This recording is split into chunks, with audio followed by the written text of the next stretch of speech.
अस्सलाम वालेकुम स्टूडेंट्स। वालेकुम अस्सलाम।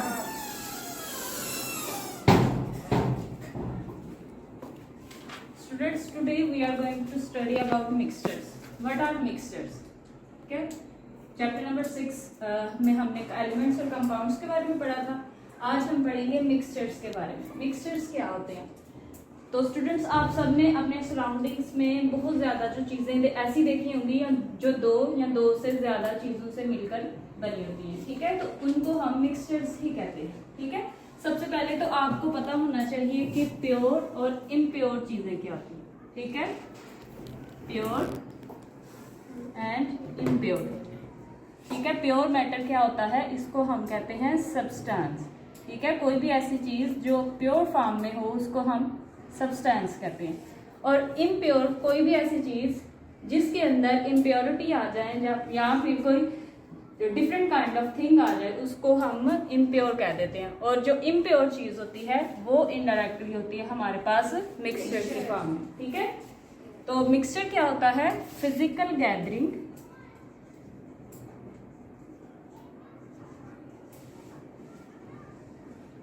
गैदरिंग ऑफ टू और मोर सब्सटेंसेस, ठीक है? दो या दो से ज्यादा जो सब्सटेंसेस होते हैं उनको जब हम फिजिकली मिक्सअप कर दें, फिजिकली नॉट केमिकली, अगर हम उनको केमिकली मिक्स करेंगे तो चैप्टर नंबर 6 में आपने पढ़ा हुआ है कंपाउंड्स के बारे में, तो वो फिर एक कंपाउंड बन जाएगा। तो आपको पता है जब हम दो या दो से ज्यादा चीजों को केमिकली कंबाइन कर दें तो वो क्या हो जाता है कि वो एक जो नेक्स्ट चीज बनेगी वो एक डिफरेंट चीज बन जाती है। उसकी प्रॉपर्टीज भी जो है वो डिफरेंट होंगी और उसकी जो है ना कंसिस्टेंसी वो भी डिफरेंट होगी। लेकिन मिक्सचर में हम क्या करते हैं कि जो सब्सटेंस होते हैं दो या दो से ज्यादा उनको फिजिकली जो है ना मिक्स करते हैं, नॉट केमिकल, ठीक है? जैसे कि मिक्सचर की एग्जांपल है हमारे पास आपका, हम एवरीडे लाइफ से जो है ना वो लेंगे पुलाव, ठीक है? अब पुलाव में दो या दो से ज्यादा जो है ना वो चीजें ऐड होती हैं तो उनको हम फिजिकली जो है ना वो क्या कर देते हैं, मिक्सअप कर देते हैं, तो हमारे पास क्या आ जाता है? पुलाव, ठीक है? इसके अलावा आपका जो पिज्ज़ा है, ठीक है, हमारी जो एयर है जिसमें हम जो है ना वो सांस ले रहे हैं, ये सारे के सारे क्या हैं? मिक्सचर्स, ठीक है? मिक्सचर्स आपको कंफर्म हो गए? Yes. ठीक है कि जिसको मिक्सचर क्या चीजें होती हैं? जो सब्सटेंस ही होता है, सब्सटेंस प्योर फॉर्म में होता है, लेकिन मिक्सचर में क्या होता है कि डिफरेंट काइंड्स ऑफ सब्सटेंसेस आपस में फिजिकली मिलते हैं और हमारे पास एक मिक्सचर तैयार हो जाता है, ठीक है? अब नेक्स्ट हमारे पास मिक्सचर की जो है वो दो टाइप्स है, ठीक है? टू टाइप्स है। सबसे पहले है हमारे पास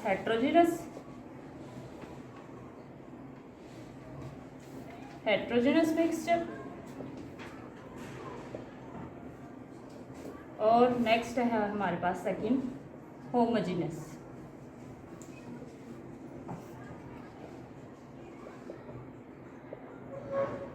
तो हेट्रो का मतलब होता है डिफरेंट। क्या मतलब होता है? डिफरेंट, ठीक है? हेट्रोजेनस मिक्सचर्स ऐसे मिक्सचर्स होते हैं whose compositions is not uniform through out the sample, ठीक है? कि ऐसे मिक्सचर्स जिनकी कंपोजिशन जो होती है वो टोटल सैंपल में यूनिफॉर्म ना हो, डिफरेंट हो, सेम ना हो, ठीक है? वो हमारे मिक्सचर्स हेट्रोजेनस मिक्सचर होते हैं। लाइक जो हमारा पुलाव है, ठीक है, हमारा पिज्ज़ा है, क्या है कि यहाँ पे जो इन दोनों के अंदर जो इंग्रेडिएंट्स हैं या फिर जो सब्सटेंसेस हैं, ठीक है, वो क्या होते हैं कि वो डिफरेंट क्वांटिटी में होते हैं, ठीक है? ये नहीं कि आप एक जगह से बाइट ले रहे हैं तो वहाँ पे जो है ना वो सारी की सारी चीज़ें जो है ना वो सेम आए और दूसरे से भी ले रहे हैं बाइट तो वहाँ पे भी क्या आए?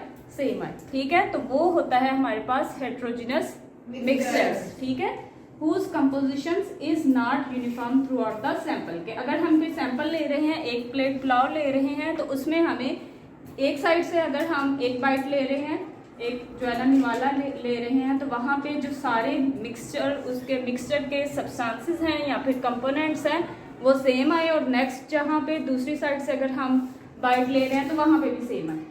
ऐसा पॉसिबल नहीं है, ठीक है? दोनों में क्या होगा, दोनों बाइट्स में डिफरेंस आ जाएगा। ऐसी बात है?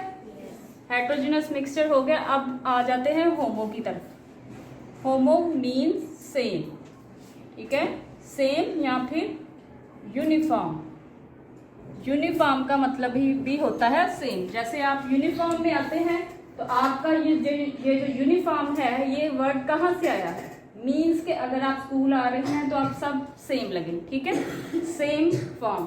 तो अब ये जो यूनिफॉर्म है या फिर जो सेम है, होमोजेनस मिक्सचर्स, इससे आपको पता चल जाना चाहिए कि होमोजेनस मिक्सचर्स ऐसे मिक्सचर्स होते हैं जिनकी कंसिस्टेंसी या फिर कंपोजिशन क्या होती है? सेम होती है, ठीक है। सारे के सारे सैंपल में या फिर जितना भी हमारे पास मिक्सचर है उसकी कंपोजिशन सेम है। सारे इंग्रेडिएंट्स जो है या फिर सब्सटेंसेस हैं वो इवनली जो है ना वो स्प्रेड आउट हो, ठीक है। होमोजेनस मिक्सचर्स की आपकी आइसक्रीम, ठीक है। अब आइसक्रीम जो है ना डिफरेंट काइंड ऑफ थिंग्स से मिलकर बनती है। तो आप ये नहीं है कि एक साइड से जो है ना उसकी बाइट ले रहे हैं तो वो सेम आए और दूसरी साइड से ले रहे हैं तो वो डिफरेंट आए। क्या होता है कि उसमें शुगर की क्वांटिटी, जो भी सीरम यूज होते हैं, जो भी क्रीम है, उन सब की क्वांटिटी क्या होगी कि थ्रू आउट सेम होगी। तो हमारे पास जो आइसक्रीम है वो होमोजेनस मिक्सचर की क्या आ जाती है? एग्जाम्पल आ जाती है। अब नेक्स्ट जो है ना होमोजेनस मिक्सचर से आगे हम चलते हैं सॉल्यूशंस की तरफ।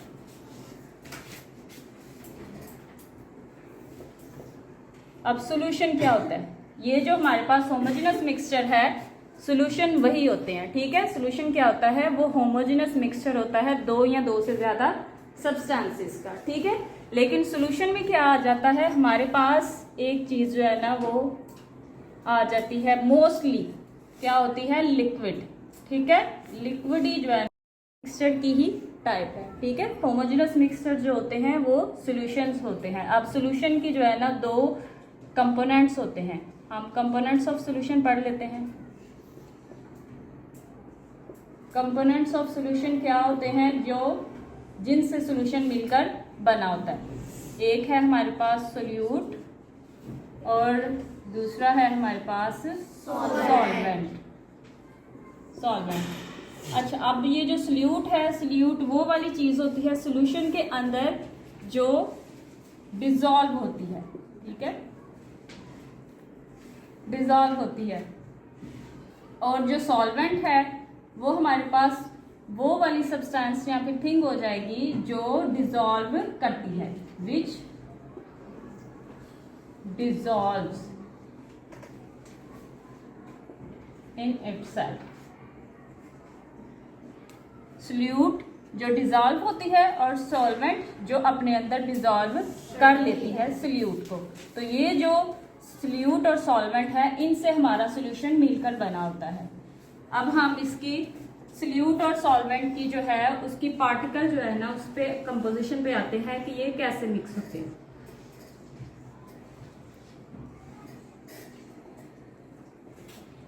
फॉर एग्जाम्पल ये हमारे पास एक कंटेनर है छोटा सा, इसके अंदर हमने डाला है सोल्यूट और ये है हमारे पास सॉल्वेंट के पार्टिकल्स। ये जो छोटे डॉट्स हैं ये रिप्रेजेंट कर रहे हैं सॉल्वेंट को और ये जो बड़े डॉट्स हैं ये हमारा सोल्यूट है।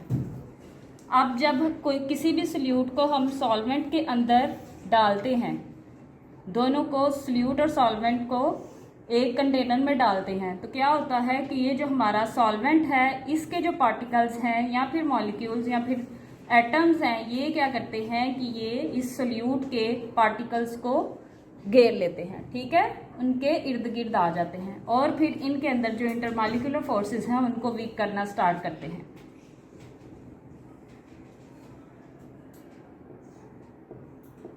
ये इनके बीच चले जाते हैं सोल्यूट और सॉल्वेंट पार्टिकल्स और फाइनली क्या होता है कि सोल्यूट और सॉल्वेंट के जो पार्टिकल हैं वो इवनली मिक्सअप हो जाते हैं। इस तरह हमारे पास एक सॉल्यूशन बनके तैयार हो जाता है। सोल्यूट और सॉल्वेंट को हमने एक कंटेनर में डाला। सोल्यूट जो है वो क्या करता है कि इस सॉल्वेंट के अंदर अपने आप को डिजॉल्व कर लेता है और इन दोनों के डिजॉल्व होने की नतीजे में हमारे पास बन जाता है सोल्यूशन। अब ये जो हमारे पास सोल्यूट होगा, एक बात आप सबने याद रखनी है कि सोल्यूट हमेशा लेसर क्वांटिटी में होगा। सोल्यूट हमेशा लेसर क्वांटिटी में होगा और सॉल्वेंट जो है वो ज्यादा क्वांटिटी में होगा। सोल्यूट और सॉल्वेंट जो है ये दो कंपोनेंट्स है जिनके मिलने से हमारे पास सॉल्यूशन बनता है। अब हम आ जाते हैं इसकी कंसिस्टेंसी की तरफ।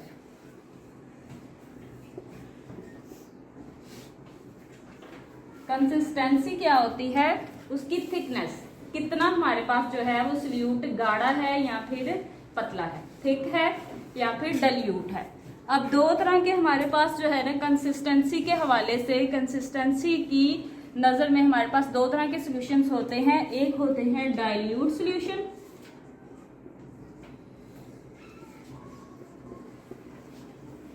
और दूसरे होते हैं कंसंट्रेटेड।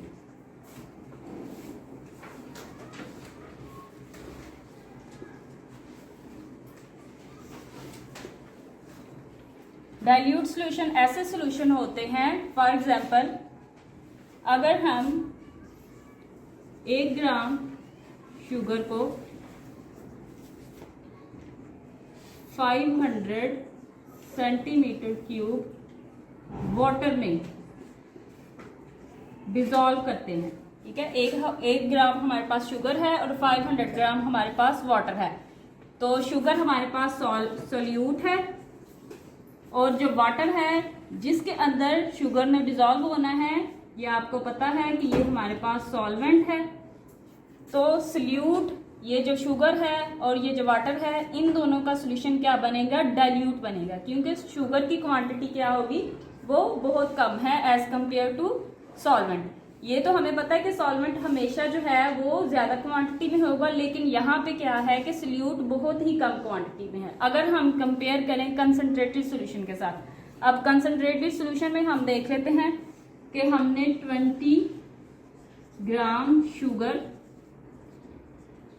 डिसॉल्व की है, 20 ग्राम शुगर डिसॉल्व्ड इन 200 सेंटीमीटर क्यूब वाटर।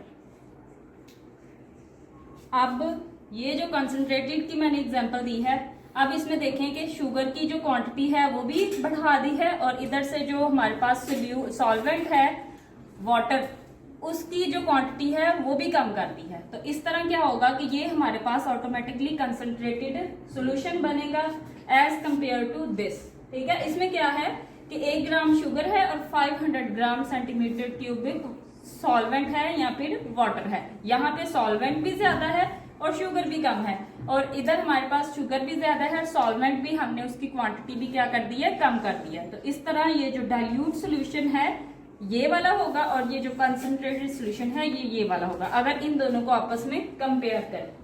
इससे भी कम हो सकता है, लेकिन यहाँ पे अगर हम इन दोनों को कंपेयर करें तो ये वाला कंसंट्रेटेड हमारे पास है और ये वाला डाइल्यूट सॉल्यूशन होगा। तो ये था आज का हमारा लेक्चर। होप सो आप सबको अच्छे से समझ आ गई हो। एंड कहीं सबको अच्छे से समझ आ गई है? Yes. Thank you. मैं आपसे क्वेश्चन कर लेती हूँ, जब आपको सब कुछ समझ आ गई है तो अब मुझे आपने कोई होमोजेनस मिक्सचर की एग्जांपल दे दी। अपनी सराउंडिंग्स में देखें होमोजेनस मिक्सचर की कोई एग्जांपल, आपको लग रहा हो कि ये होमोजेनस मिक्सचर है।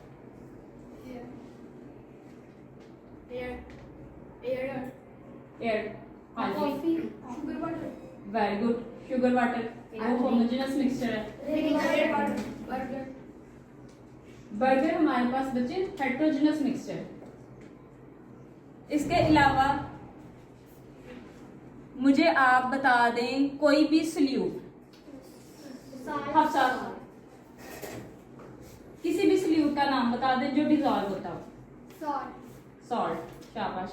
इसको किस में डिसॉल्व करेंगे? पानी के अंदर, और किसी के अंदर भी डिसॉल्व कर सकते हैं।